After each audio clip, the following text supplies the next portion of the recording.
분석 능력이 떨어져서 주식에서 좋은 결과를 못 얻는 게 아니고요. 욕심 때문에 못 얻는 겁니다. 3년에서 4년 지나면 제 얘기가 맞다는 걸 아실 거예요. 네, 경제시그널 조연선입니다. 분명 우상향은 맞는데 한 번씩 떨어지는 주식시장, 불장과 불안감이 공존하는 것 같습니다. 이런 가운데 이 코스피 목표치가 제각각이기도 한데요. 그 근거가 뭐고 그러면 어떻게 대응 전략을 짜야 하는지 파헤쳐 보도록 하겠습니다. 매트릭스 투자자문 곽상준 대표 모셨습니다. 안녕하세요. 네, 안녕하세요. 반갑습니다. 오늘 시장 사실 셧다운 때문에 해제가 되면 괜찮아 하고 기다리신 분이 많은데 지금 하락하는 게 국장도 미장도 만만치 않은데 아직까지는 불안 요소가 있어서 그런가 봐요. 우리가 이제 지금의 자본시장의 전체 흐름을 볼 때 꼭 기억하셔야 될 하나가 뭐냐면 네. 우리는 부채의 바다 위에 있다. 부채의 바다 위에 있다. 예, 이거를 반드시 기억하셔야 합니다. 되게 아픈 말이네요. 부채가 전 세계적으로 네. 어마무시하게 많고요. 네. 그거는 이제 연준이 총통화를 얼마나 쏟아냈는지를 보면 쉽게 알 수 있는데 예전 그 리먼 사태 이전에 연준이 쏟아낸 총통화는 8천억 달러였습니다. 그런데 그 리먼 브러더스 사태 이후에 유로 위기까지 가면서 8천억이었던 총 자산이 4조 달러까지 네. 대폭 늘어납니다. 그러면서 이제 2018년부터 이것들을 막 줄이려고 노력을 했었는데 공교롭게도 2020년에 코로나가 터집니다. 그래서 상처를 아물게 하려고 하다가 또 사건이 터지니까 또다시 돈을 풀었는데요. 이번에는 조금 과하게 풀었습니다. 그래서 아주 짧은 시간에 9조 달러로 직행을 해버렸어요. 와. 네. 그리고 이제 이것들이 너무 돈이 많았기 때문에 온갖 인플레이션이 발생을 했죠. 그래서 이제 이것들을 조금 안정시키고자 돈을 계속 줄이고 있어요. 소위 말하는 퀀터티 타이트닝 해가지고 양적 긴축을 하고 있는데 이게 이제 6조 대 중반에서 이제 멈추기 시작합니다. 네. 말씀을 드려보면 2018년 이전 대비로도 여전히 50% 이상의 총통화량이 많아요. 그러면 결국 이 통화라는 건 그냥 통화 자체로 머물러 있는 게 아니고 어떤 것에 가서 달라붙습니다. 보통 자산에 달라붙죠. 그렇죠. 그 자산이 뭐 주식도 될 수 있고 채권도 될 수 있고 부동산도 될 수 있고 다양한 자산이 될 수 있어요. 네. 거기에 달라붙었죠. 그래서 자산 가격이 이렇게 오른 건데요. 그러다 보니까 이걸 모든 그 참여자들이 부지불식 중에 알고 있어요. 그러니까 여기서 시중에서 돈을 줄인다. 이런 시그널이 나오면 우리가 서 있는 기초가 그렇게 튼튼하지 않기 때문에 크게 휘청할 수 있다라는 걸 암묵적으로 서로 알고 있는 거죠. 그러니까 오늘 시장이 그렇게 크게 빠진 결정적 이유는 연준이 생각보다 금리를 안 내릴 것 같은데 였어요. 근데 그동안에 이제 사상 최고치를 매일같이 경신하면서 그건 미국 시장도 그렇고 한국 시장도 좀 그렇습니다만 특별히 미국 시장이 더 그런데요. 지금 최근에 기록한 미국의 신고가 행진은 올해 12월에 금리를 인하할 뿐만 아니라 내년에도 금리를 인하를 꽤 많이 할 거다라는 믿음 속에서 나타난 현상인데 네. 이게 단기적으로 살짝 흔들린 거죠. 그래서 시장이 큰 폭으로 빠진 겁니다. 그러니까 일반적으로 기업의 뭐 어떤 이익의 흐름이라든가 이익의 전망이라든가 하는 것이 하루에 뭐 4, 5%씩 이렇게 움직이진 않아요. 근데 시가총액 상위 최상위 종목들이 하루에 막 4% 내외 이렇게 움직이잖아요. 이게 말이 안 되는 거거든요. 왜 이런 말이 안 되는 일이 벌어지느냐? 그거는 그 여기까지 올라오는 과정에서도 유동성을 근거로 올라왔기 때문에 그 유동성이 흔들릴 수 있다는 생각을 하는 순간 사람들이 빠르게 겁을 먹는 거죠. 그리고 또 하나가 있어요. 네. 앞서 이제 부채의 바다 위에 있다라는 건 어떤 총통화 측면에서 그렇지만 자산을 투자하는 사람들도 자기 돈만으로 투자하지 않는 겁니다. 그렇죠. 예. 여기서 이제 오늘 시장에서 우리가 꼭 읽어야 되는 중요한 포인트가 있는데 근데 이게 지금 전방위적으로 이루어지고 있어요. 원래 우리 예전에는 어떻게 봤냐면 주식은 변동성이 매우 크기 때문에 위험 자산이라고 봤고 채권 같은 경우는 정해진 돈을 주는 픽스드 인컴이기 때문에 안전 자산이라고 봤고 게다가 거기다 금 같은 거는 뭐 그냥 가치가 완전 불변하니까 최후의 안전 자산 중에 하나 이렇게 봤습니다. 그런데 재밌게도 오늘 주식 시장만 떨어진 게 아니고 금 시장도 떨어졌어요. 그니까요. 예. 왜 이랬을까요? 금도 투기적인 세력이 상당히 들어가 있는 겁니다. 모든 자산으로 지금 투기적인 자금이 들어가 있고 그래서 유동성에 가장 취약한 뭐 지금 자산이라고 불러야 될지 모르겠습니다만은 점차 사람들이 자산으로 일단 인식을 하고 있으니까 비트코인 가격이 상당히 크게 떨어졌죠. 네. 비트코인은 정말로 유동성 위에 서 있는 거예요. 비트코인도 그렇습니다만 그 뒷단에 있는 수많은 알트코인들은 훨씬 더 유동성 위에 떠 있어요. 그래서 유동성의 경색이 일어나면 가장 크게 타격받는 영역이 또 여기입니다. 예, 그래서 우리가 이제 전체 시장을 볼 때 우리는 어떤 상태로 놓여져 있는지, 어떤 상황으로 처해 있는지를 좀 이해하시면 이런 변동성이 왜 나타나는지 이해하기 좀 쉬우시죠. 주말이 지나서 다음 주, 그러니까 앞으로 좀 전망 코스피에 대해서는 좀 어떻게 보고 계세요, 시장? 코스피. 한국 같은 경우는 지금 여기까지 오게 된 가장 중요한 두 가지가 있어요. 하나는 정책이고요. 하나는 기업들의 실적입니다. 네. 그래서 정책이라는 거는 앞으로도 한 2, 3년간 더 걸릴 거예요. 그러니까 소위 말하는 상법 1차, 2차 상법 개정안이 있었는데 이것들이 본격적으로 시장에 효과를 발휘하는 거는 여러 차례의 주주총회를 거쳐야 효과를 발휘합니다. 주주총회는 1년에 한두 번밖에 안 해요. 그렇죠. 그러니까 주주총회 한 번 한다고 다 상법 개정했던 내용들이 반영되는 게 아니라 여러 차례에 걸쳐서 여러 회사에 걸쳐서 나타납니다. 그래서 이 정책 효과는 굉장히 긴 시계열로 나타나게 될 거고요. 기업 실적, 그러니까 이번 10월 달 들어서 정말 미친 듯한 지수 상승이 있었어요. 몇백 포인트가 순식간에 올랐는데 결국 그 핵심적인 기업은 하이닉스 그리고 삼성전자들이었습니다. 근데 왜 그러냐면 이게 이제 오라클 효과로 언급할 수 있는데 갑자기 오라클이 엄청난 대출을 땡겨서 지금 어떤 위기의 진앙지가 됐지만 그 엄청난 대출을 땡길 때 했던 얘기가 지금 앞으로 우리가 5년간 받은 수주 잔고는 지금의 10배가 넘는다. 이렇게 밝혔죠. 네. 사람들이 그 수주 잔고는 뭐냐면 데이터 센터 수주 잔고입니다. 그러니까 깜짝 놀란 거예요. 오, 정말 이렇게나 많이 투자한다고? 그러고 났더니 그럼 GPU도 모자르겠네? 근데 이제는 메모리도 모자르겠네? 이렇게 된 겁니다. 근데 거기에다가 추가로 어떤 일이 벌어졌냐요? 22년, 23년, 24년 이 메모리 만드는 업체들이 구형 메모리에서 너무 큰 상처를 입었어요. 적자가 너무 많이 났습니다. 그렇죠. 그래서 설비 증설 준비를 하나도 안 했습니다. 할 생각도 없고. 그리고 심지어 최근에 발표한 하이닉스의 설비 증설도 돈을 그렇게 많이 벌어도 별로 안 들어요. 그러니까 어떤 일이 벌어졌냐면 얘네 생각보다 설비 증설이 없는데 데이터 센터 향해서 가지고 가는 것들이 너무 많아. 그리고 실제로 데이터 센터가 직접 하이닉스 삼성전자에 와서 물건을 달라고 그러고 뛰어갑니다. 그러니까 예전에는 어떻게 되냐면 중간에 유통업체가 끼어있죠. 그렇죠. 근데 얘네는 워낙 물량이 많으니까 직접 공장 대 공장으로 거래를 하고 있는 거예요. 그러니까 어떤 일이 벌어졌냐. 유통업체한테 가야 될 물량이 쪼그라든 겁니다. 그러니까 가격을 못 주고 있는 거예요. 그러면서 삼성전자 하이닉스 같은 경우는 아마도 속내는 이걸 겁니다. 안정적인 장기 계약. 그래서 우리가 그 계약을 따서 그 계약 수량을 보고 공장 증설을 결정할 거야. 아마 이 보관이 있을 거라고 생각을 하는데 그러다 보니까 10월 달에 분명히 줘야 될 가격 고시를 안 했어요. 그러니까 유통업체들 입장에서는 난리가 난 거죠. 그렇죠. 가격을 안 주네? 얘는 물건이 없나 봐. 우리 어디하고 지금 거래처에 어디 이만큼 납품해야 되는데 지금 준비가 안 됐잖아. 야, 이거 큰일 나. 가격이 문제가 아니야. 빨리 사와. 이렇게 된 거죠. 그래가지고 저도 처음 봤는데 앞으로도 이런 일 보기 어려울 텐데 그 DDR5 16기가가 한 얼마 전까지만 해도 7달러, 8달러였어요. 몇 개월 전만 해도. 네. 지금 23달러예요. 그니까요. 네. 그러니까 오라클로 인해서 엄청나게 폭발적으로 수요가 증가할 거라고 인식했고 그래서 얘네들 실적이 좋을 건데 실물 시장에서 디램 가격이 하늘 높은 줄 모르고 절벽을 올라타고 가듯이 가격이 이렇게 수직 상승하니까 그러면 내년도에 얘네들 돈 얼마 벌어? 계산을 해보니까 올해보다 2배 이상 벌겠네? 이렇게 계산된 거죠. 그래서 10월 달에 주가가 폭발한 거예요.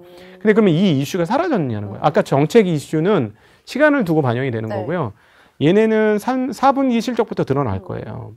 그리고 내년까지 이어질 겁니다. 그래서 이 부분은 없어지는 게 아니고 계속 존재하고 있어요. 그래서 이 부분들이 지금 생각하는 것처럼 계속 이익 증가가 난다면 지수를 버텨주는 힘이 되는데 딱 하나 오늘 빠진 이유 중에 중요한 또 요것과 관련된 포인트 하나가 키옥시아라는 랜드 플래시 만드는 회사가 있어요.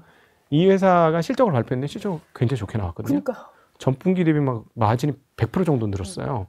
근데 아까 말씀드렸잖아요. 현물 가격이 이렇게 수직 상승했다. 그리고 랜드 가격도 수직 상승했어요. 그러니까 무슨 생각을 했냐면 떼돈 벌었겠다. 떼돈 벌었다고 생각하면서 지금 나온 실적보다 더 많이 나올 거라고 예상을 한 거예요. 근데 그만큼 안 나온 거예요. 그러고 나니까 주가가 폭락을 했습니다. 그래서 이게 이제 주식의 거래라는 건 상상의 영역이 상당히 작동을 하고 있기 때문에 지금 말씀드린 것처럼 하이닉스나 삼성전자 정말 어마무시한 실적 증가가 있는데 머릿속으로 상상하는 건 자유잖아요. 그렇죠. 더 많이 날 수 있다고 상상하는 것도 자유입니다. 근데 그게 나만 그렇게 생각하면 아무 상관이 없는데 나도 생각하고 너도 생각하고 얘도 생각해. 그래서 그게 일종의 소위 말하는 컨센서스, 통용되는 생각이 되는 순간 그게 기정사실화로 사람들이 규정을 지어버려요. 근데 그만큼 실적이 안 나왔다. 그럼 큰일 나죠. 내려가는 거죠. 네, 확 내려가죠. 그럴 가능성은 있어요.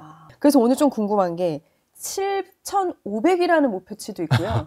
4,500이라는 목표치도 있어요. 그러니까 이게 5,000을 앞두고 전후인데 네. 저는 이게 궁금하더라고요. 어떤 근거로 이렇게 격차가 많이 나는지 물론 증권사마다에 다르지만 네네. 이게 크게 봐서는 전망이 다른 건가요? 그러니까 왜냐면 격차가 너무 커가지고. 연초에 7,500 얘기했으면은 아마 제정신 아니라는 소리를 들었을 것 같은데요.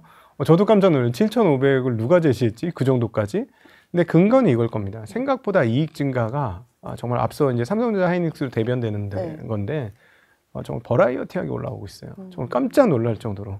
그러니까 어느 정도냐면 이 회사들의 이익 전망치가 좀 자고 일어나면 올라가고 자고 일어나면 올라가고 그래요. 그러니까요. 예? 그래서 뭐 40조, 50조 좀 삼성전자 기준으로 40조, 50조 돈 벌 거야 이랬던 것이 80조 벌 거야? 아니야, 90조 벌 거야. 어떤 데는 100조 벌 거야. 이렇게 지금 전망치가 하염없이 올라가고 있는데 예를 들어서 지금 굉장히 가장 높게 쓴 그 하우스의 전망대로 뭐 100조 정도가 나왔다. 그럼 하이닉스는 얼마 나오겠어요? 하이닉스도 한 80조 나온다는 얘기예요. 그런 전망이라면. 그럼 두 회사 합쳐서 200조에 육박하는 영업이익이 나옵니다. 근데 우리나라 시가총액이 지금 3,600조쯤 돼요. 그러면 이 두 회사가 200조 가까운 영업이익을 내면 다른 회사들은 또 얼마 할 거야? 그러면 100조 이상만 해줘도 300조가 넘고 조금 더 해주면 300조대 중반이 되겠네. 이런 계산이 나오죠. 그러면 우리나라가 보통 이제 이익 대비 몇 배에서 이렇게 왔다 갔다 하냐면 아주 안 좋을 때는 뭐 8배까지 떨어지는 경우도 있습니다만 대체적으로는 일반적인 상황에서는 뭐 10배에서 12배, 좀 높게는 14배에서 16배 여기서 움직여요. 이익 대비. 근데 지금 말씀드렸듯이 뭐 300조대 중반에 이익을 낸다. 근데 아마 그 7,500포인트 하시는 분들은 더 높게 생각하신 것 같아요. 한 400조 정도 본다고 생각한 게 아닌가? 그럼 예를 들어서 그분들이 생각하는 전망대로 400조를 벌게 되면 우리나라 5,000조 정도 갈 수 있잖아요. 그렇죠. 5,000조. 근데 지금 4,000에 3,600이니까 그 5,000조를 가려면 앞으로 지수가 몇십 %가 더 올라야 되지 않습니까? 그러면은 그 뭐 7,500 계산이 그렇게 해서 나오는 것 같은데 조금 많이 생각하신 거는 같아요. 기대감을 반영한 약간의 더 오바된 수치라고 봐도 될까요? 저 7,500 가려면 다른 것들은 몇 개 더 가야 될 것 같아요. 왜냐하면 앞서 이제 정책 효과라는 게 있었잖아요. 우리나라는 그 20년간 박스권이었어요. 그래서 제가 그 3,000대 중반 즈음에 뭐라고 이렇게 얘기하고 다녔냐면 제가 이제 약간 그렇게 늙진 않았는데 약간 원로격이에요. 근데 후배들하고 이렇게 대화를 해보면 우리 후배들이 경험을 못한 게 하나 있더라고요. 뭐예요? 뭘 경험을 못 해봤냐면 상승장을 한 번도 경험을 못 해봤어요. 그 시기상 그렇겠네요. 예, 쉽게 얘기하면 2008년도 이후에 증권회사나 이 증권시장에 뛰어든 사람은 상승장을 한 번도 본 적이 없고 다 박스장이었어요. 어느 정도 떨어지면 반등하고 어느 정도 올라가면 다시 떨어지고 이렇게 계속 왔다 갔다 틀 속에 갇혀가지고 우리가 이걸 박스라고 표현하는데 박스권장만 경험을 한 거예요. 근데 저희는 2008년에 리만 사태 되기 전에 상승장, 2007년까지 상승장을 받고 그리고 97, 98, 99 미국에서의 그 90년대 중반 이후에 계속되는 상승장 그리고 아시아권까지 이어진 상승장 이것도 경험을 해봤어요. 그러니까 저희들 느낌은 뭐냐면 이거 구조적 변화가 시작이 됐고 진짜 상승장이 왔다. 그래서 3,000대 중반에 막 예전에 신구 선생님이 니들이 개맛을 알아? 하는 그걸 패러디해서 니들이 상승 맛을 알아? 상승장 맛을 알아? 제가 그러고 댕겼어요. 그 얘기했다 아주 뭐랄까 재수없다고 욕을 많이 먹었죠. 제가 욕을 많이 먹었는데 근데 어쨌든 지금 상승장이 시작된 거는 저는 분명히 맞다라고 생각을 하고요. 그렇다면 뭐 7,500이 뭐 1년 안에는 모르겠는데 장기적으로는 뭐 가겠죠. 장기적으로 갑니다. 그럼 상대적으로 4,500이라는 전망은 약간은 현실과 가까운 거를 전망했을까요? 아마 이분들은 곧 고칠 거예요. 왜냐면 더 높일 거다? 왜냐면 4,500 할 때 네. 이거 약 한 달 전쯤에 나온 전망인데요. 네, 네. 한 달 전에 맞아요. 삼성전자 하이닉스의 이익 전망이 이렇지 않았어요. 그러니까요. 네. 맞아요. 그러니까 4,500은 틀린 거예요. 제가 보기에는. 상승장은 맞다라고 해주셨는데, 근데 이제 또 불안 요소 중에 하나가 분명히 지수는 오르고 대형주 중심으로는 오르는데 정작 외국인들을 많이 빼거든요. 하는 요소도 되지만 불안한 요소도 돼요. 외국인이 풀었는데? 뭐 이런 또 불안감이 있잖아요. 이 현상은 어떻게 해석해야 돼요? 정확하게는 8월 24일 이후에 이제 10월 말까지 보면 외국인들이 누적적으로 굉장히 많이 삽니다. 네. 대략 제가 지난번에 계산해보니까 한 30조 정도 샀어요. 그러다 이제 11월 달 오면서 지금 물건을 쏟아내고 있는데 하루에 뭐 2조 5천억, 뭐 2조 8천억 이렇게 팔고 있는데 이 부분은 그러면 한국 기업이 잘못된 거냐를 네. 보면 뭐 이익 실현할 수 있죠. 많이 올랐으니까. 근데 제가 보기에는 핵심적인 이유는 앞서도 모두에도 말씀드렸지만 모두가 다 레버리지를 쓰고 있어요. 그러니까 미국 쪽에서 마진콜이 너무 빨리 나오고 있습니다. 그러니까 자기네 돈 갚아야 되는 거예요. 돈 갚아야, 왜 그러니까 그 2조 5천억, 2조 8천억 팔 때 보면 삼성전자 하이닉스로 집중되거든요, 물량이. 그러니까요. 자, 그러면 개인한테 돌려서 생각해 보세요. 뭐 외국인이라고 특별한 게 하는 거 없고 뭐 다 똑같은 사람이니까. 나 갑자기 돈이 말랐어. 이거 빨리 여기다 돈 메꾸지 않으면 여기 청산당해. 이렇게 되면 어떻게 될까요? 다른 자산 중에서 찾기 쉬운 자산, 수익 난 자산 빼지 않을까요? 네, 그렇겠죠. 대표가 삼성전자 하이닉스입니다. 그래서 거기 집중적으로 물량을 던지면서 던지는 대로 나가잖아요. 네, 맞아요. 예, 받아주는 세력이 있으니까 좋다고 봐서. 그러니까 그걸 팔아가지고 갖다 메꿔야죠. 예, 그게 환율 원화의 약세하고도 저는 연동이 되고 있다고 봅니다. 환율이 괜찮아지면은 투자 시장도 더 괜찮아질 요소가 되는 거죠. 이거는 그 달걀이 먼저냐 당이 먼저냐인데 외국인들이 파는 게 끝나면 환율 약세 요인 하나가 없어지는 거죠. 그렇죠. 예. 그리고 장기적으로 보면 말씀드렸듯이 삼성전자 하이닉스가 이익이 증가하니까 그거는 이제 앞으로 벌어들일 돈이 많은 거잖아요. 네. 그렇게 된다면 오히려 지금처럼 계속 약세가 될 거라는 전망이 맞진 않죠. 그렇게 되면. 예. 대표님은 그러면 코스피 목표치 어느 정도 선까지는 갈 수 있다고 보세요? 저희는 실전 투자자들은 뭐 그거는 그렇게 신경 많이는 안 쓰고요. 그냥 좋아질 것 같다. 우상향은 확실히 보시는 네, 거죠? 네. 왜냐하면은 이렇게 4,000포인트 왔는데도 한국에 여전히 싼 주식들이 굉장히 많습니다. 그러게요. 네, 아직 많아요. 근데 이제 여러분 조금 조심하셔야 될 게 오른 주식들 너무 많이 오른 게 있어요. 이렇게 그 분석을 해보면 이건 좀 과한데? 네. 그러니까 예전에 절대 이 가격에 올 수 없었던 업종들이 그 가격에 온 것들이 좀 있어요. 예를 들면 뭐가 있어요? 말씀하기 싫으세요? 아니 말하기는 편하지 말할 수는 있지만 욕먹을 텐데. 그래도 궁금하실 것 같은데. 왜냐면 그게 또 투자의 정보가 될 수도 있는 거 아니에요? 저기 에너지 관련 거를 만드는 D 무슨 회사가 있어요. 네.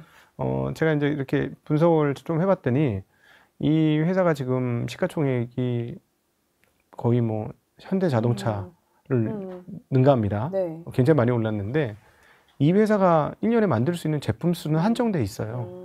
예.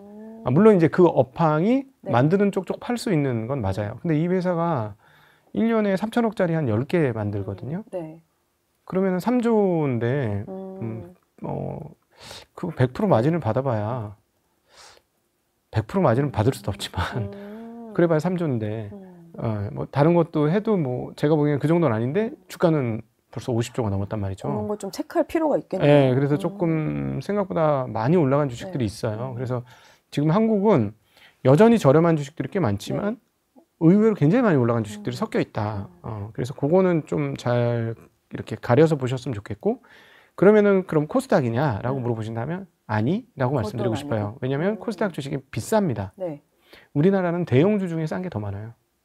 그 수치상으로 또 그런 것 같긴 해요. 네, 그럼요. 아니 지금 앞서 말씀드렸지만 삼성전자가 지금 이제 600조인데 만약에 지금 몇몇 그 분석가들이 분석하는 것처럼 내년도 기준으로 90조를 번다면 600조가 비싼가요? 그렇죠. 안 비싸요. 네, 삼성전자 비싼 건 아닙니다. 그렇다고 여기서 삼성전자를 사라는 얘기는 아니에요. 저는 이제부터는 삼성전자 하기는 조금 부담스럽긴 해요. 만약에 여기서 뭐 8만 원대 중반 이하로 떨어진다면 모르겠어. 그때 뭐 다시 살 수도 있겠지만 잘 모르겠고 사는 거는. 그럼에도 불구하고 비싸진 않다. 그래서 따져보면 한국의 대형 기업들 중에 최근에 극단적으로 급하게 올라와서 비싸진 대형주들이 있지만 일반적으로 보면 한국은 대형주들이 더 싸다. 결국에는 이제 지금 어쨌든 시장을 주도하는 거는 반도체 AI 관련이잖아요. 뭐 삼성, 하이닉스인데 결국에는 그럼 내년까지는 좀 가지고 가야 되는 거는 반도체 섹터별로는 네. 반도체는 그러니까 놓지 않고 갖고 계시다면 네. 새로 들어가기엔 사실 좀 부담스럽게 많이 올랐잖아요. 이런 포트폴리오를 좀 어떻게 짜야 되는지 되게 많이 궁금해하세요. 지금 시장에서는. 네네네. 저는 그 삼성전자와 하이닉스는 느긋하게 수익 실현하시면 된다. 쭉. 네, 느긋하게 수익 실현하시면 된다는 거고, 가격이 하루 오르고 하루 빠진다고 뭐 크게 그렇게 너무 마음 흔들리지 마시고, 일단 내년도 연말까지의 실적은 확정됐다. 좋을 것으로. 그럼 다른 섹터들은 또 어떻게 좀 해야 돼요? 여러 가지 갖고 계시잖아요. 조선업도 한동안 좋았고 하니까. 제가 이제 말씀드리기가 좀 말씀드리려다 못했던 게 조선업 너무 좋거든요. 네. 근데 주가는 역사상 최고 좋아요. 업황은 좋은데 주가는 역사상 최고 좋아요. 역사상. 네. 방산도 너무 좋아요. 네. 전망 너무 좋은데 주가는 역사상 최고 좋아요. 물론 방산의 시황도 전망도 네. 역사상 최고 좋기는 해요. 근데 이 가격이 제가 보기에는 이제는 저렴하다고 말할 수 없어요. 조선도 저렴하다고 볼 수 없고, 네, 방산도 그렇고 일부 전력 관련도 일부 그렇습니다. 다 저렴하다고 할 수 없어요. 예, 제 입장에서는 그렇습니다. 저의 특성을 말씀드리면 저희는 철저하게 좀 저평가된 주식 중에서 결국 시장 재평가 받을 수 있는 걸 중심으로 투자를 하다 보니까 저희들 눈에는 그렇게 보입니다. 예, 그래서 일부 좀 조심해라. 저희는 미국 주식도 조심하라고 말씀드려요. 네. 가격이 너무 높으니 좀 조심해라. 물론 미국 기업들 좋은지는 안다. 거버넌스도 너무 훌륭하고, 그다음 주주 환원도 너무 훌륭하고 다 좋은데 그렇다고 저렴하냐? 저렴하진 않다. 예, 항상 사고는 그렇죠. 고가 영역에서 나는 거거든요. 지금 이제 불장이니까 나 주식 시작할래 하는 분들 정말 많거든요. 네. 관심이 없다가. 그런 분들은 좀 접근을 어떻게 해야 해요? 네, 저희 제가 이 얘기한다면 이 얘기를 드려도 뭐 이 얘기를 드리면 채널이 금방 꺼질 것 같은데 근데 이건 한 3년에서 4년 지나면 제 얘기가 맞다는 걸 아실 거예요. 개인들은 분석 능력이 떨어진다고 나 못해 이러지 말고요. 분석 능력이 떨어져서 주식에서 좋은 결과를 못 얻는 게 아니고요. 욕심 때문에 못 얻는 겁니다. 예. 주식에서 돈 못 버는 핵심 이유는 욕심 때문이에요. 짧은 시간에 많이 벌고 싶기 때문에. 네. 느긋해지셨으면 좋겠고요.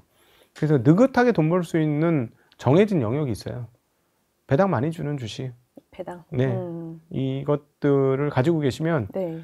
뭐 별로 스트레스도 안 받으시면서 네. 한 2년, 3년 지나면 왜 그 매트릭스의 각 대표가 왜 저렇게 얘기했는지 이해하실 겁니다. 그러면 마음에 새기면서 다시 한번 또 모시도록 하겠습니다. 오늘 시간이 너무 짧은데 다시 한번 또 워낙 불장이니까 자주 뵐 수 있도록 하겠습니다. 네. 지금까지 곽상준 대표였습니다. 감사합니다. 네, 고맙습니다. 저희 경제 시그널 영상 많이 봐주시고요. 좋아요, 구독, 알림 설정 부탁드립니다.